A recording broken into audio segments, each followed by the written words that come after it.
Hey y'all, I'm Deborah. Welcome to my channel.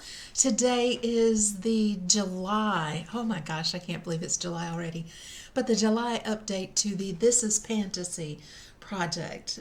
This is a project sponsored by the Fantastic Ladies Collab Facebook group. All that information will be down in the description box.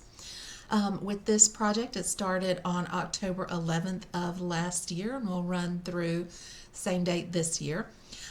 Allie from over in Wonder in Alleyland started this project, and there were a certain number of prompts that we began with, all based on mythological and legendary creatures. I had finished all of the beginning, the original list, and have been panning my way through other creatures and other cultures. So hang around if you're ready for some more stories, because I've got some new ones for you. Let's start with what is already in the project, with the products and stories that have already been in. First one is from Cherokee Culture, Spearfinger, and that product that represents that creature is a lip pencil, my Urban Decay lip liner in the shade Rush. Started out as 9.5 centimeters, and I am down to just under 8. So making a lot of progress on this one. This is a very easy shade for me to wear in this time of the year.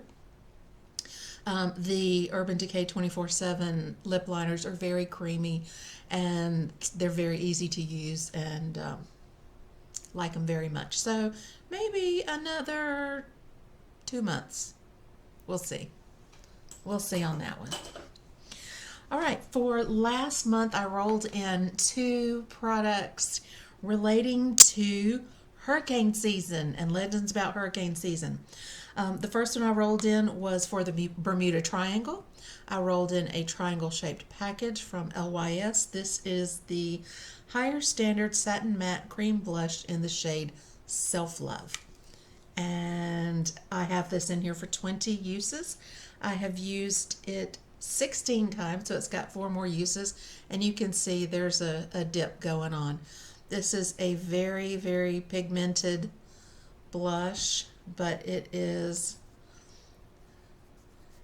not take much, or you will be really, really rosy.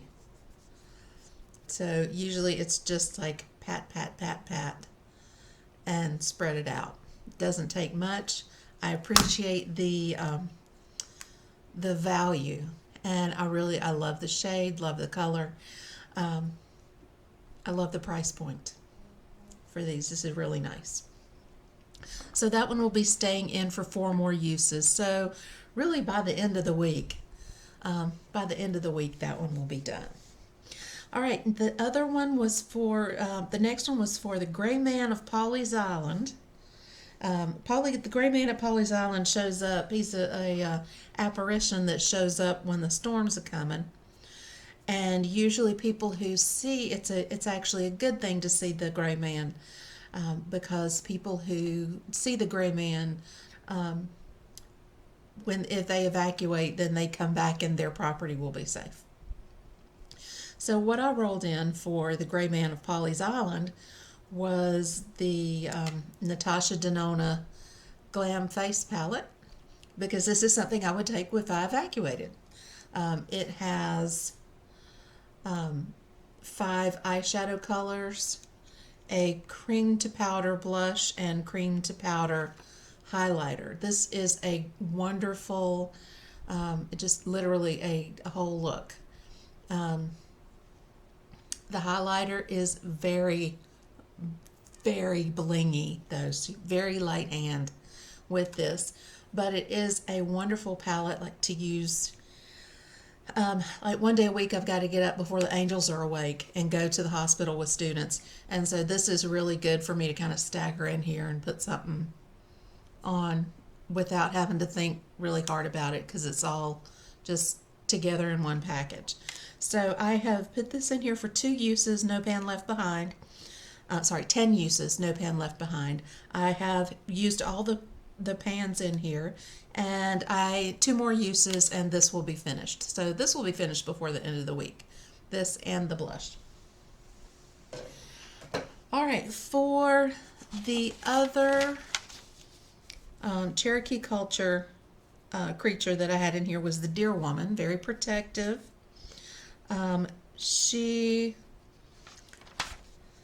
For her, I rolled, she's a protector of women and children, and for her, I had rolled in the Black Girl sunscreen in SPF 30. It's a very moisturizing sunscreen.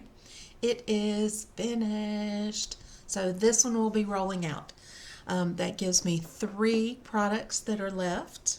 The lip liner, the blush, and the face palette. So I'm going to go ahead and roll in 2 because these 2 of these products are going to be done pretty quickly. So I'm going to go ahead and pull in 2 products and 2 stories. So the first creature that I'm rolling in is from Norse mythology. I am rolling in Odin Allfather, Odin One Eye, Odin the Wanderer. Odin had a lot of names, and he tended to be the chief, the chief of the gods in Norse mythology. He lived in Asgard, but he loved to wander in Midgard, where the realm of men. And so he would wander around the world of men in disguise with a blue cloak and a floppy hat. And he had, but he was always in search of wisdom. Always in search of wisdom. So one of Odin's names was Odin One Eye. And so I'm going to tell you the story about how Odin became Odin One Eye. He loved, like I said, he loved to wander. And he was always in search of wisdom, always in search of learning, always in search of knowledge. And so as he was wandering, he was on his way, he was going to Mimir. Mimir was another member of the Norse pantheon. And Mimir was known for his wisdom. In fact, he was the guardian of the well of wisdom at the root, at the base of the world tree, Yggdrasil. So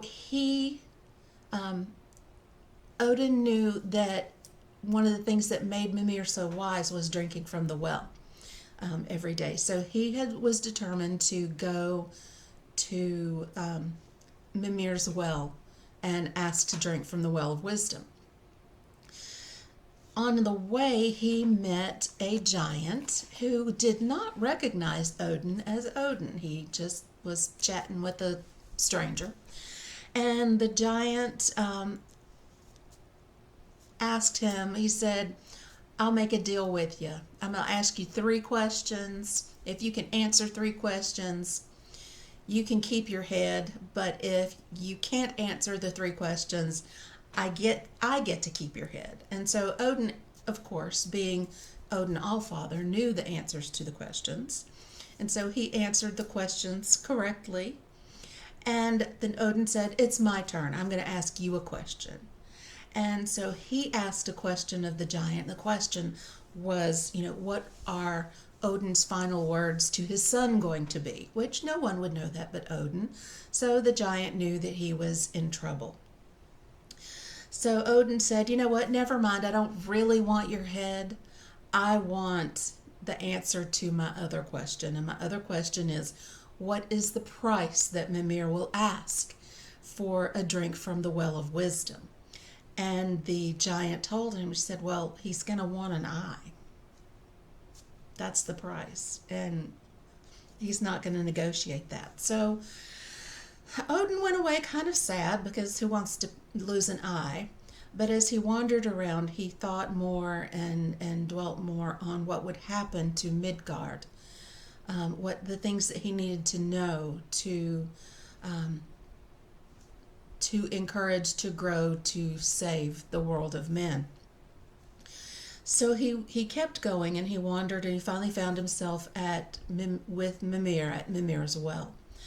And sure enough, Mimir said, I'll give you a drink from the well, but you have to pay the price. And Odin said, I'll pay whatever price it is. He said, it's the price is your eye. So Odin reached up, grabbed his eye, wrenched it out of his head, and handed it to Mimir, who put it into the well, so that anyone who came to the well would be able to see the price that Odin Allfather paid for his wisdom.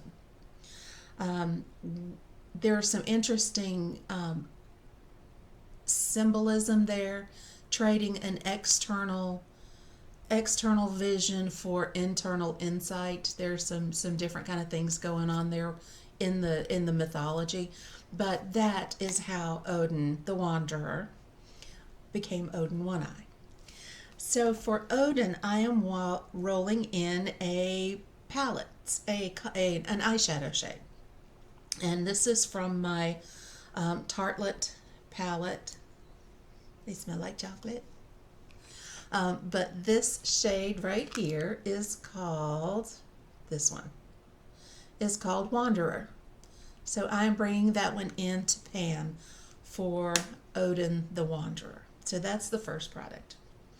All right, so the second story comes as part of that. So one of the things that Odin is known for is for being the leader of the wild hunt. Now, the wild hunt occurs in many different cultures, but in Northern European cultures, Odin is one of the figures most frequently cited as being the leader of the wild hunt. Typically, the wild hunt is a chase led by mythological or supernatural creatures, chasing other mythological or supernatural creatures as well. Hunting. In the Germanic tales, it's Odin or Wotan. Sometimes it's the goddess Holda. Often there are dogs or wolves involved. If you interfere with the hunt, you will be punished. If you help the hunt, you may be rewarded, but you may be rewarded with something that's not altogether nice. Like a piece of an animal that you can't get rid of. Doesn't sound like much of a prize. However, if you just stay still, do nothing, get your head down, most of the time the wild hunt will pass you by. In Scandinavia, it's typically more often seen as Odin. Maybe often Odin is pictured as riding a one-wheeled chariot. I'm not sure how that works. It's kind of a unicycle chariot, I guess. But it may be due to changing weather or a coming war, which, considering how winter storms can be, both can be catastrophic. So wild hunt as being a harbinger of some sort of change. In Britain, the wild hunt is often thought of as being led by Wodan, which was another one of Odin's names, because remember the Angles and the Saxons were Germanic tribes, so they had a lot of the same mythology, we think. Often involve hellhounds. As the stories evolved through the generations, sometimes you'll hear of the wild hunt being led by King Arthur. Sometimes names of Saxon kings that were resistors when the Normans came. Their names get to be in charge of the wild hunt. I read one story where Sir Francis Drake was actually in charge of the wild hunt. That's kind of weird. So there are a lot of similarities in stories. There are other traditions that have a wild hunt as part of the stories. There are Native American stories, particularly in the American Southwest, of when you die, your spirit goes up to become part of a hunting party in the sky. One of the things that is really interesting is that here in the U.S., we have a lot of intersection from lots of cultures. So when you get the stories of the wild hunt, the European traditions of the wild hunt, with the American West and the Apache stories of ghost riders. You get Riders in the Sky, which was a song, but it's a story told in song. We have a tradition of story songs in American folk music. So I'm not going to sing this because it's not the kind of I'm not a bad singer. I'm not ready. So I'm going to tell this story to you. So the words to Riders in the Sky goes like this. An old cowboy went riding out one dark and windy day. Upon a ridge he rested as he went along his way, when all at once a mighty herd of red-eyed cows he saw, plowing through those ragged skies and up the cloudy draw. Their brands were still on fire, and their hooves were made of steel. Their horns were black and shiny, and their hot breath he could feel. A bolt of fear went through him as they thundered through the sky, for he saw the riders coming hard and heard their mournful cry. Their faces gaunt, their eyes were blurred, their shirts all soaked with sweat. He's riding hard to catch that herd, but he ain't caught 'em yet, 'cause they've got to ride forever on that range up in the sky. The horses snorting fire as they ride on, hear their cry. As the riders loped on by him, he heard one call his name. If you want to save your soul from hell a-riding on this range, then cowboy, change your ways today, or with us you will ride, trying to catch the devil's herd across these endless skies. So that's the image of the wild hunt interpreted in the Wild West.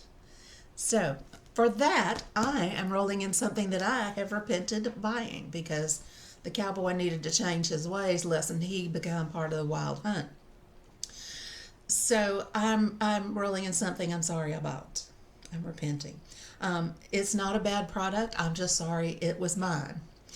This is the Tarte Maracuja Tinted Hydrator. I was on a binge looking for a light coverage something or other.